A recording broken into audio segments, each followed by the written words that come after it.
মেয়েদের গোপন স্থানে চুলকানি কেন হয়? গোপন জায়গায় চুলকানি হচ্ছে, চুপ করে সহ্য করবেন না, এটা শরীরের গুরুত্বপূর্ণ সংকেত। অনেক মেয়ে ভাবে এটা সাধারণ ব্যাপার, কিন্তু বারবার চুলকানি মানে ভেতরে সমস্যা চলছে। 1. Fungal infection.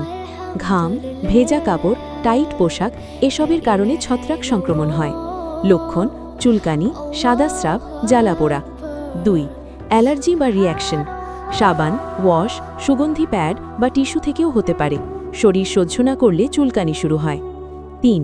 পরিষ্কার পরিচ্ছন্নতার ভুল পদ্ধতি। বারবার কেমিক্যাল ওয়াশ ব্যবহার করলে স্বাভাবিক ভালো ব্যাকটেরিয়া নষ্ট হয়, ফলে ইনফেকশনের ঝুঁকি বাড়ে। 4. হরমোন পরিবর্তন। পিরিয়ডের সময়, প্রেগন্যান্সি বা হরমোনের ওঠানামায় এমন হতে পারে।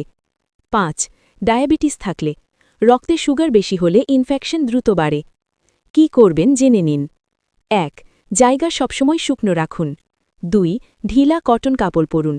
3. অপ্রয়োজনীয় কেমিক্যাল ব্যবহার বন্ধ করুন। 4. বেশি সমস্যা হলে নিজে নিজে ওষুধ না খেয়ে ডাক্তারের পরামর্শ নিন। শেষ কথা, লজ্জা না পেয়ে সচেতন হন, শরীরের সংকেত অবহেলা করবেন না।